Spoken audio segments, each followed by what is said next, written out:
The Tom Woods Show, episode 1796. Prepare to set fire to the index card of allowable opinion. Your daily dose of liberty education starts here.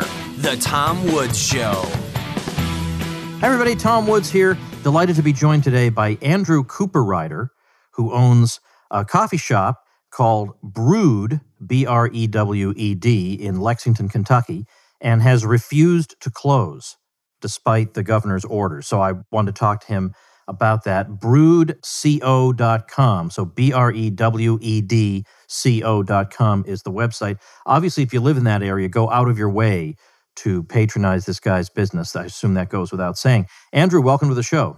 Well, thank you, sir. This is the first time I've talked to somebody on this program who has in any way with his business defied some of these orders.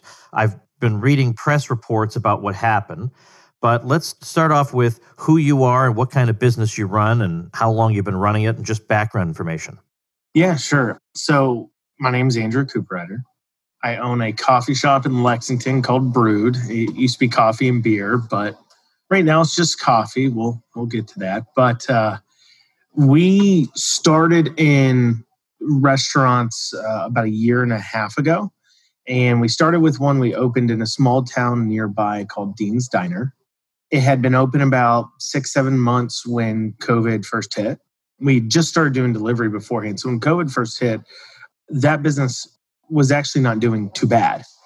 It was actually doing pretty well because we were the only thing in a small town that delivered other than pizza.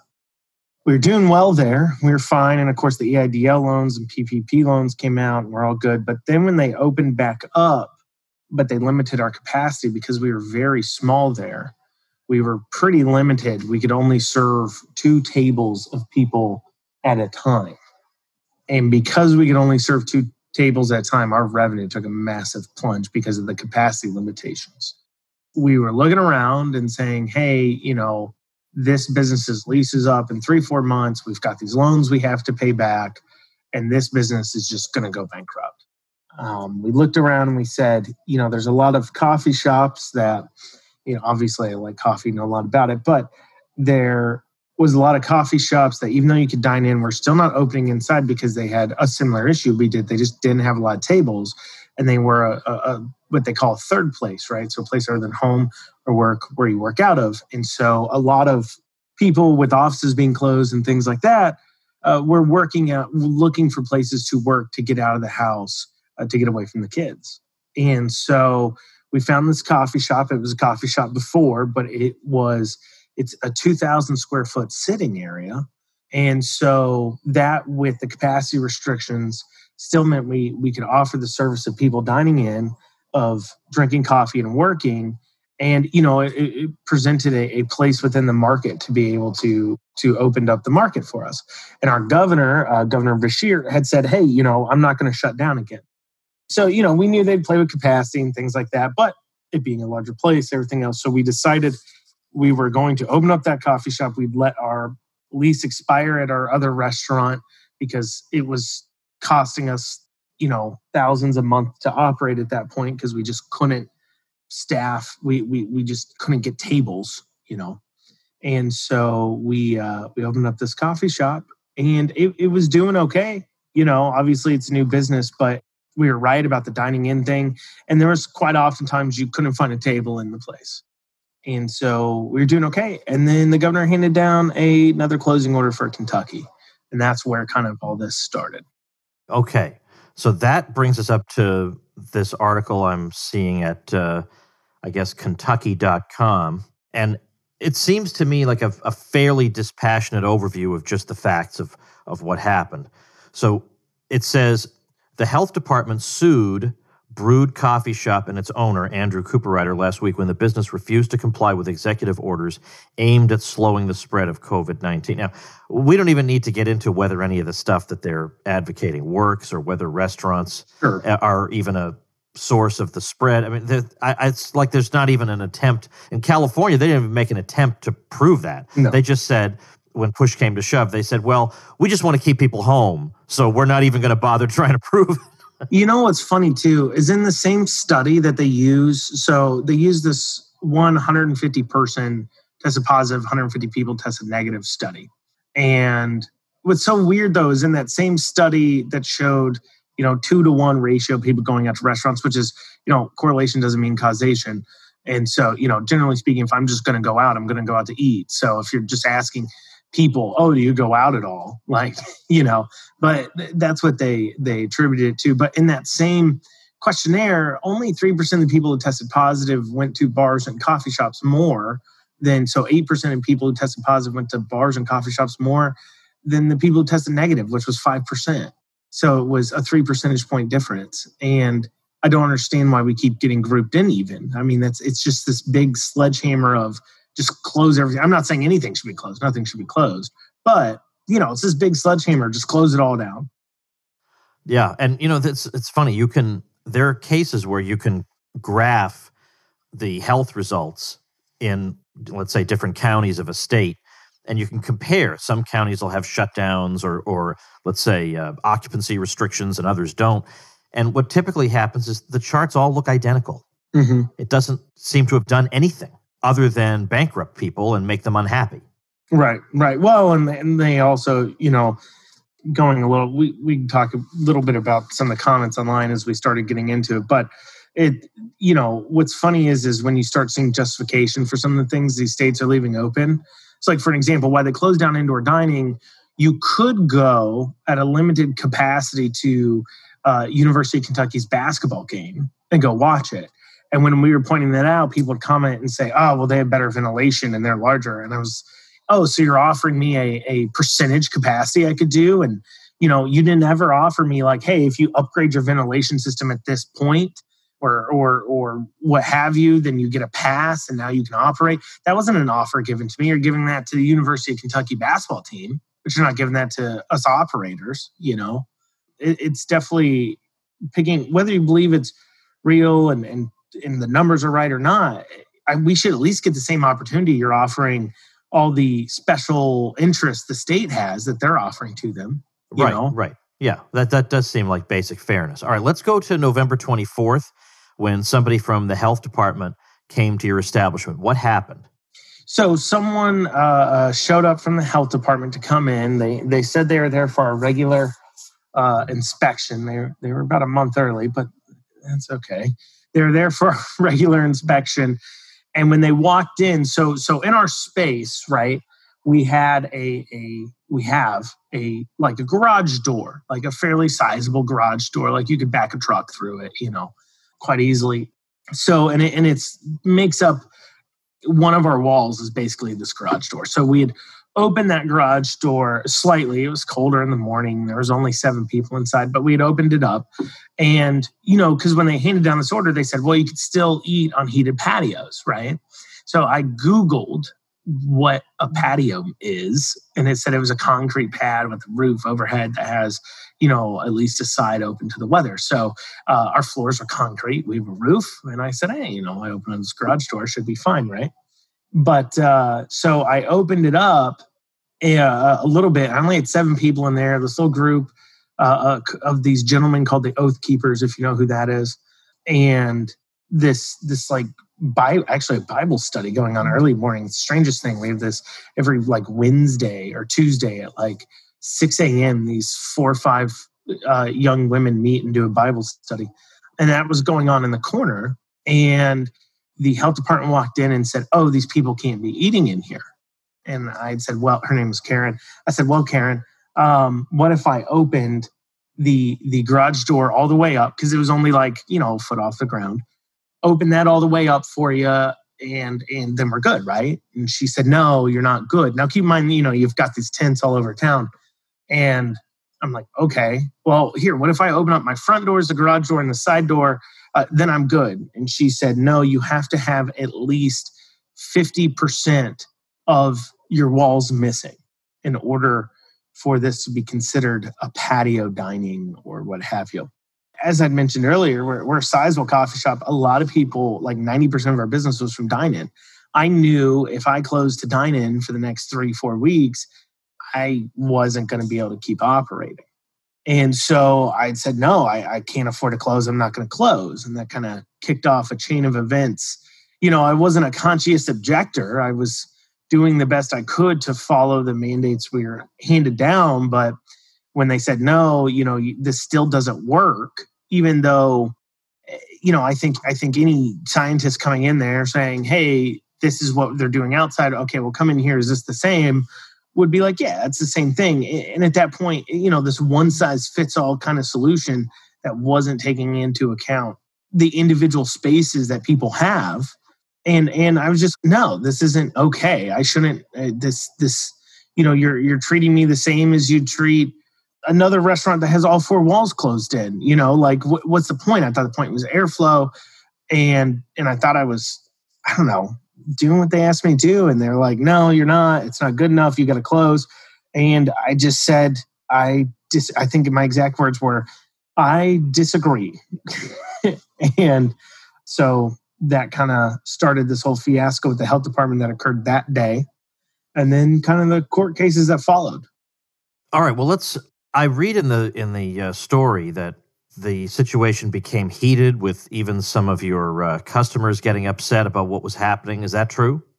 So, yeah. So let's go back to the people that were By the way, there. not that I blame them. I'm not in any way unhappy about that. I just want to know. This is the thing. The health department just chose some really bad timing. Because when they were in there was a group of people in there called the Oath Keepers. Do you know who they are? I do. Yeah, I sure do.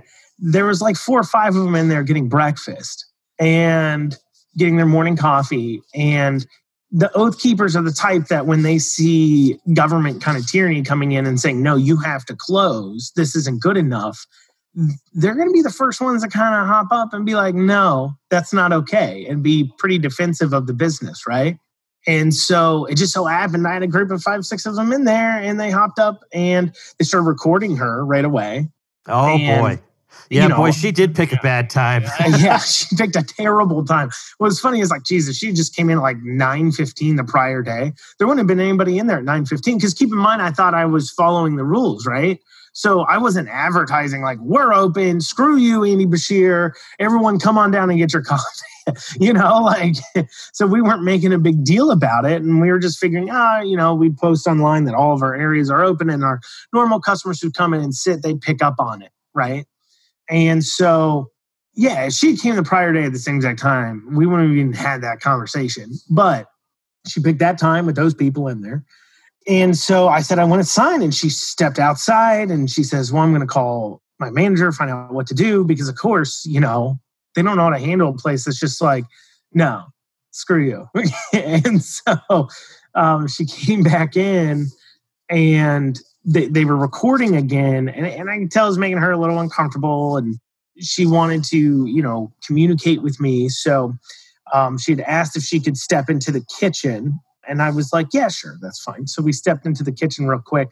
And she was like, okay, I need you to sign this paper basically saying that you can't have indoor seating and, you're going to fix it. And I'm like, I'm not going to sign that. And so she, because I disagreed that what I was doing was wrong at all. And so she had said, okay, well, I got to go call my manager. So I'd let her come back there because, I could tell she's uncomfortable with everything going on. So I was like, I'll give her a second. So she calls her manager, and this guy, like 30 minutes later, this guy shows up, and he was not ready to de-escalate at all. He was not ready to take into account any kind of situation. He was not ready to communicate. He literally came in there and he said, listen, you need to close or I'm going to close you down. And I was like, no, I'm not going to close. And so he came back and then said, okay, well, I'm going to call the police. They're going to come out here and close you. And I was like, well, call them, I guess. We'll find out what's going to happen. Now, by this time, word had gone out across the, you want to call them, I guess, Liberty groups, Liberty channels, Constitutional Kentucky, a group for businesses that don't require masks, a couple other groups that Brood was getting hassled. So we had 20, 30 people that had showed up at that time. So he goes out to get the police to show up. And I'm not kidding you, while he was gleefully, and I'm going to say gleefully because of his attitude, waiting for what he thought the police to show up and tell me I had to close or I was going to be arrested, he pulled out a ball and a mitt and started playing catch with himself in our parking lot. Oh, my gosh. Oh, wow. the strangest thing in the world, but also like, how callous do you have to be? You're literally telling this guy, I'm taking away your livelihood. I'm shutting you down. Because, I couldn't afford a tent. It's not like I had another approach. Either I was going to be allowed to operate and have people sit somewhere, or I was going to be closed. When my average ticket is $5-6, I can't afford these tents and these heaters and these propane heaters. I'm a coffee shop, right? Yeah. And also I've got to run power out to them so people can plug in their computers. And really, you're going to sit there in 50, 60 degree weather working on your computer, or you're just going to stay home. And so what ended up happening was he's playing catch with himself, waiting. Well, he finds out that the police and sheriffs will only enforce Kentucky Revised Statute Code. They will not enforce mandates. So he came in and basically had said, well, you're closed down by the health department. The police won't come shut you down, but according to the health department, you're closed. And he put the paper down or whatever. First, he was talking to the person at the counter, which was my wife. And I'm standing next to him, but he's only addressing my wife. I'm trying to ask him questions and he won't acknowledge me because, he felt harassed from the people videotaping him. And I'm like, I finally had to be like, man, I'm over here, the owner right here. I'm literally standing next to you. Talk to me, answer my questions. And so as he was leaving, I was told by somebody there who was also in a lawsuit against the health department that I had to ask for a hearing. And I need to say it out loud, right? And so I said, I would like to have a hearing. He doesn't turn, he doesn't look at me, he doesn't answer any questions. I'm like, what happens if I keep serving? I want a public hearing, nothing. So that's what led to us following him out to the truck. He wanted to answer my questions of, okay, so I keep operating, what happens? That's what I asked him. And he wouldn't answer. I said, I want a public hearing. He also wouldn't acknowledge that. So we ended up near his truck, not, at it as in the sense, and he won't answer my questions. So obviously I got a little heated. Yeah, I dropped the F-bomb. I'm sorry. I'm a guy that was upset, and I said something like, who's going to pay my effing rent now? What happens if I keep serving? And he was talking back a little bit to us. But what was funny is when you watch the hearing we had, they'd said 2 or 3 things that don't make any sense to me. One of the things that they said was, I was getting in his personal space, which what was weird about that is one of the things we were arguing about was that I was wearing a mask and he wasn't. And I said something like, notice how I'm wearing a mask right now and you're not. I'm wearing a mask because I respect your personal choice and I respect the fact that you want me to wear a mask. But I notice you're not wearing a mask. And he said, well, because we're over 6 feet apart. And it's like, okay, was I in your personal space or was I 6 feet apart from you? Yeah, really. That, that doesn't make sense to me. And so, and then they mentioned too that they'd called the police and the police had said, well, if you feel threatened, call us and come out there. And in testimony, he said he didn't feel threatened enough to call the police. So, they picked up this random story of saying, things got heated and he was threatening whatever and ran with it when on testimony, they themselves were like, well, no, I wasn't threatened enough to call the police. Right. All right, all you good listeners out there, we're going to take a quick break to thank our sponsor, Blinkist. It can be hard to find the time to sit down and learn things these days. We're on the go. Everybody's very busy. You think, I don't have the time to develop myself. But there's an app I highly recommend called Blinkist. It's for people who care about learning but just don't feel like they have the time. It takes the key ideas and insights from thousands of nonfiction bestsellers in dozens of categories, gathers them together in 15-minute text and audio explainers that help you understand more about the core ideas. So you can use what they call blinks to get into a topic quickly, find out new topics you want to explore, or figure out which books you want to spend more time on. I like Blinkist because it makes the driving I do more productive. Using Blinkist, I recently listened to a very interesting book, Why We Sleep, by Matthew Walker, who's a neuroscientist and sleep researcher. But you can also find books like For a New Liberty by Murray Rothbard. Right now, Blinkist has a special offer just for our audience. Go to Blinkist.com/woods to start your free 7-day trial and get 25% off a Blinkist premium membership. That's Blinkist, spelled Blinkist, Blinkist.com/woods to get 25% off and a 7-day free trial. Blinkist.com/woods. Well, tell me what happens next.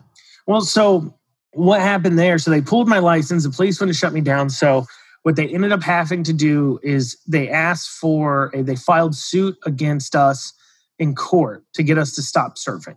Okay. So in Kentucky, at least, where the police won't enforce the mandates, what's been going on is they weaponize these licensure bodies. So such as the health department. I was talking to a motorcycle dealership where they had a masking violation issue. They had a court hearing to take away their dealer's license. So what they do is they take away your licenses to operate. And then if you keep operating, then that creates the criminal charges or what have you. Okay. So they took away our licensing to operate. We kept operating anyways. They filed suit against us in court to get us to stop. And they were asking the judge to issue a restraining order to get me to stop serving. So about 2 or 3 days after this had all started, we have the hearing on that. The next day, the judge issues his decision saying, yeah, you've got to close and stop operating, but the health department has to post a bond. Now, in my case, the judge determined it to be $5,000. If we'd probably thought about it a little bit harder, we could have gotten the bond higher as far as our approach on how to, if that wasn't going to be important to us. We didn't realize how important that idea, that bond thing was going to become. But he granted a bond to close us, basically meaning that, so the judge had found that in this case that the health department was bringing, if they lost the case, so if they were in fact had closed me and shouldn't have, the time I would have been closed because of them asking for that restraining order would have caused financial harm to me. So if they want to continue with the case, they needed to post a bond and amount of money to continue with the case, that after the case is resolved, if it was found I was, for easy terms, not guilty, or they shouldn't have brought the case against me, then that bond money would have been mine. And if it was dismissed in the other direction, then it would have been returned to the health department. So essentially it was a pre-decided kind of financial suit, basically saying we acknowledge they're going to create damages to you. If you should be operating, they should compensate you for that. So we're going to make them compensate you ahead of time. So the judge issues the ruling, but it takes fully 24 hours the next day at like 3, 4 o'clock for the health department to pay the bond of $5,000. Now, what's interesting about that is if it takes them that long to issue a bond for one restaurant, if 10, 15, 20 restaurants, and even the bigger they are, the bigger the bonds have to be, all did it, it appears they couldn't afford to close us. And where that became important was the founders of something called the Kentucky Restaurant Rescue Coalition came down and talked to me for a little bit. And then they started a petition that something like 1,000 restaurants signed on to, saying that if the governor did not lift the order, which was expired midnight last night, if he renewed that order, they were all going to open anyways at 50% capacity. And basically stating, we know you can't afford to close us all, so we're all going to open. Wow, I did not know about this. Yes. I don't live in Kentucky. I suppose that's the main reason. Yeah, no. So that petition starts off of this, and there was a few other places that were also remaining open anyways. One's Beans, one was Wings 2.0. The only thing is they were not taken to court like we were, because they live in very, we'll call them conservative areas. Well, Lexington is a blue area, okay? And so meaning essentially that they felt more confident in pursuing a case against us in Fayette County than they would other counties, because they feel like they'd have a better chance of winning if we took it all the way to a jury, right? Right. Compared to, and there was a point where my lawyers told me, like, listen, if you weren't in Lexington, I would definitely, lawyers can never advise you to break the law, right? And so when the judge issued their executive, that restraining order for us to stop serving, there was thought that we would just continue serving. What we actually ended up doing was a lot more elegant of a solution, which is kind of funny, but there was thought that we would maybe keep serving. And that was an idea I had in my head that, like, no, I'll just keep serving and screw it. Let's take it all the way to a trial jury, right? See if I can get a jury of my peers to actually convict me for making a cup of coffee of a crime. And they were like, you're not in the right area for that. I can tell you that much. And so that was of concern. So we ended up suspending our food service. Now, what we ended up doing, because of how the executive order was wrote, is we turned our space into what's called an event space. Now, you can consume food and drink in an event space, but event spaces can't make it. So food trucks started showing up outside of our place, and they also happened to sell coffee. And people could buy food from the food truck, coffee from the food truck, then come inside and sit down and eat it anyways. So I was still following the judge's restraining order because I wasn't preparing it, but people were still able to consume food and drink on my premise because of how the mandate was wrote. It just left this glaring wide open hole where if you're an event venue, you could, while we were closed to indoor dining, you could go to a movie theater and sit down and eat popcorn and watch a movie, but you couldn't sit down inside a restaurant and eat because a movie theater was an event venue. If that makes any sense. It's so funny if you actually read these orders, right? The things you find, and I think sometimes they count on you not reading them. People don't read them. Are you worried though, precisely for the reason you said, that Lexington is a more blue area, that by having this high profile confrontation, you're alienating a lot of potential customers? The way I look at it is, there are still non-blue people in blue Lexington, and if it were me, sure. I might not be in the majority in that blue area, but I'll tell you something. I would get my coffee from you till my dying day after this. Well, what's funny is some people brought that up. I don't think they quite understand what I meant by it wasn't hyperbole. If I couldn't serve coffee in our space where people could sit down and drink it for 4 weeks, we weren't going to be open anyways.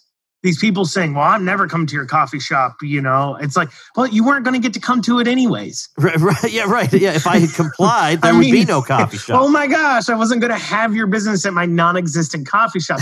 In fact, there's something called the Coffee Trail in Lexington. And half the coffee shops, and this is where I'm finding businesses fall at, which is funny, but half the coffee shops are petitioning to get us off of the Coffee Trail, and the other half just don't care. But half of them are trying to get us off.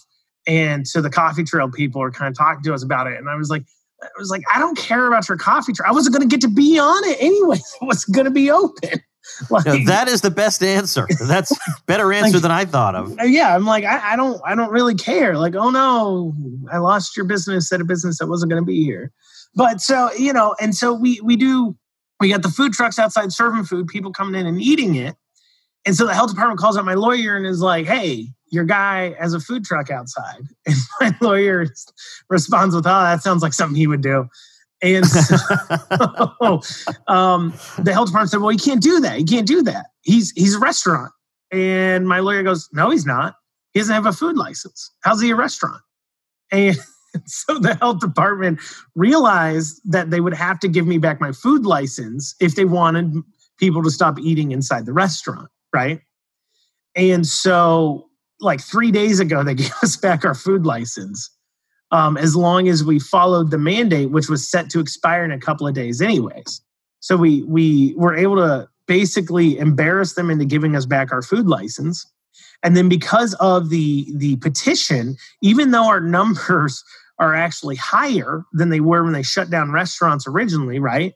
Like as in our amount of daily cases and daily deaths are reportedly higher than they were 4 weeks ago when the shutdown got put in place.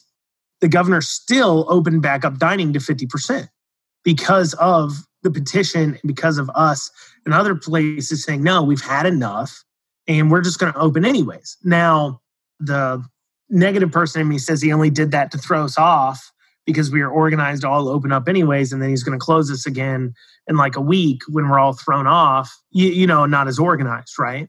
Because we had time to get organized before. Maybe. Who knows? Who knows what his plan is there. But so we've got our food license back and we're operating, we're serving.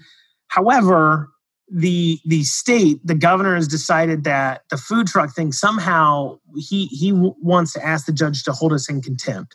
And so we still have a hearing for the state to get involved in the case of us versus the Lexington-Fayette County Health Department. And then if they're allowed on the case, they're going to ask the judge to hold us in contempt for the food truck things, which, I don't own the food trucks. I wasn't making the food. I was, doing as I was told. And so, we don't think obviously they have much of a case there as far as it goes, but they're still going after us and trying to get after us about it. And, it's kind of interesting to see what happens. We still don't have our liquor license back, but we'll see how that process goes. Well, I'm looking at your website, broodco.com. I'll link to it on our show notes page. That's tomwoods.com/1796. But let me ask one last thing. Is there anything that listeners of this podcast can do that would help you? I mean, the biggest thing is just to, let everyone know, kind of just if you stand up a little bit, it can get organized. You can push back on these things. You can say enough is enough. Support the businesses that are pushing back. If there's any around you, like I said, in Kentucky, we actually had 3 or 4. We're the only ones who went to court. But also to highlight, our stories to other businesses, because we want them to stand up too. I don't want to be, a martyr. I don't want to be this guy who's like, standing up against the governor and everything else. I want to be amongst other restaurant owners all saying the same thing, where we just can't take it anymore, because I know we can't. Yeah, exactly right. Well, I really appreciate what you're doing and the guts that it took. A lot of people would have just folded rather than have a confrontation. Even though they know that's the outcome, they would have just done that rather than stand up. So good for you in doing it. I've got your website on the show notes page, and I appreciate the example that you're setting for others, because maybe somebody will listen to this and say, doggone it, there's no reason I can't do what that guy's doing. So best of luck to you, and thanks again. Well, thank you, sir. All right, folks, that's it for today. Now, tomorrow I have coming back onto the program Mark Crispin Miller of NYU. And last time I had him on, Mark, who's on the left, but he's one of these interesting people on the left, had made such an impact on people. I had feedback saying this is one of the best, maybe top 5 best Tom Woods Show episodes. So I wrote to him and I said, how does it feel being a non-libertarian, going on a libertarian podcast, and so wowing everybody? They think yours was one of the best episodes of all time. So, the old man here can take a hint. We're getting Mark Crispin Miller back for you tomorrow. That'll be a lot of fun. Make sure you subscribe, tomwoods.com/Apple. What else can I say? Nothing, except I hope you tune in tomorrow. See you then. Become a smarter libertarian in just 30 minutes a day. Visit tomwoods.com to subscribe to the show for free, and we'll see you next time. Like the sound of The Tom Woods Show? My audio production is provided by Podsworth Media. Check them out at podsworth.com.